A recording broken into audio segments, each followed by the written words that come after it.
শুভ সকাল বন্ধুরা। আজকে রবিবার, ছেলে বাড়িতে আছে, ওই জন্যে আজকে ছেলে ডিম টোস্ট খেতে চাইলো।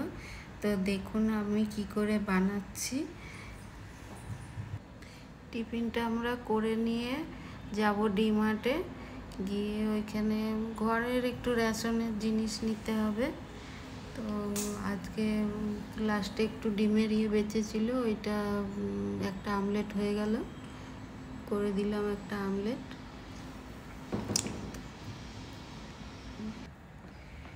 তো মার্কেট থেকে আসার পথে আমরা চিকেন নিয়ে এসেছি।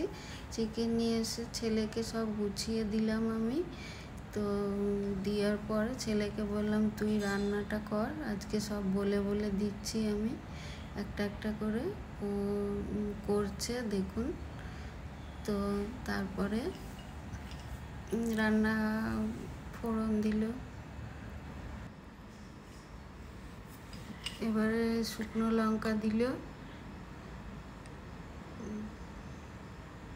তারপরে একটু ভাজা ভাজা হলে, লাল লাল হলে পেঁয়াজ দিল এবারে ছেলে। তারপরে পেঁয়াজটা একটু নেড়ে চেড়ে হালকা একটুখানি ভাজা হলে, একটু ভাজতে হবে, খুব কড়া করে না, একটু হালকা ভাজলে তারপরে টমেটোটা দিয়ে দিতে হবে।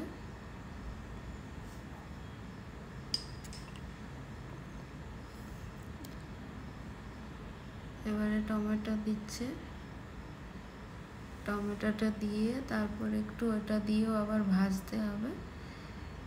ভাজা ভাজা হয়ে গেলে মাংসর পেঁয়াজ খুব লাল করে ভাজতে নেই। এবারে মশলা দিচ্ছে, ওর মধ্যে আদা, রসুন, জিরে, গোলমরিচ, লঙ্কা সব পেস্ট করা আছে একসঙ্গে।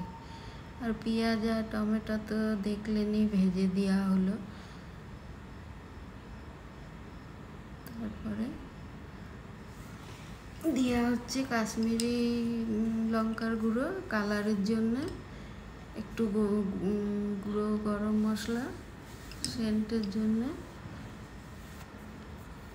তারপর মশলাটাকে ভালো করে কষে নিল, কষে নিয়ে এবারে চিকেনটা দিয়ে দিচ্ছে।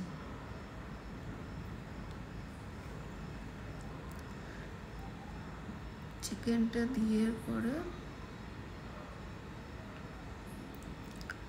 ছেলে প্রথম রান্না করছে তো চিকেন, তো বলে বলে দিতে হচ্ছে একটুখানি। সামনে দাঁড়িয়েছিলাম আমি, তো আমি বললাম তুই রান্না কর, আজকে শেখাও হবে রান্নাও হবে। তো চিকেনটা কেন তো পারে না ও রান্না করতে।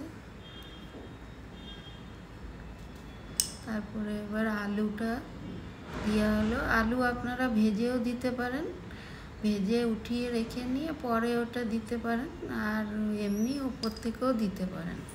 মাংসর মধ্যে যেরকম করে আলু দেবে। এই যে চিকেন রেডি হয়ে গেছে, এবার আমরা ভাত বাড়ছি। ভাত বাড়ছি, চিকেনটাও নিয়ে নিলাম সাইডে থালায় নিয়ে, এবারে খেতে বসবো আমরা। তো দেখুন খাচ্ছি, টিভি দেখছি আর খাচ্ছি মা ছেলে মিলে। আর কড়াইটাও উঠিয়ে নিয়ে এসছি, যদি আরও লাগে তো নেওয়া যাবে। খেয়ে উঠতে নিয়ে বারবার কত আনবো, ওই জন্য কড়াইটাও ধরে নিয়ে টেবিলেই বসে। এই যে এইটাই আটা থাকে, আটার কোটোটা যেমন জিনিস আনা হলো, তো আটার কোটোটা একটু ধুয়ে নিলাম। তারপরে দেখছি ব্যালকনিতে দাঁড়িয়ে প্রচণ্ড মেঘ করেছে, তো ওইটাই দেখছি দাঁড়িয়ে। আর আমাদের এইখানে সজনে গাছে খুব সজনে ফুল ফুটেছে, এক গাছ করে। আমাদের ওইখানে যেরকম শীতকালে ফোটে, এইখানে আবার 12 মাস হয়। দেখুন এক গাছ করে সজনে ফুল ফুটে আছে, কিন্তু এইখানে কেউ খায় না। আমরা বাঙালিরা যেরকম একটু সজনে ফুল খাই, এদিকে কেউ তোলেও না, খায়ও না, আর বাজারেও পায়।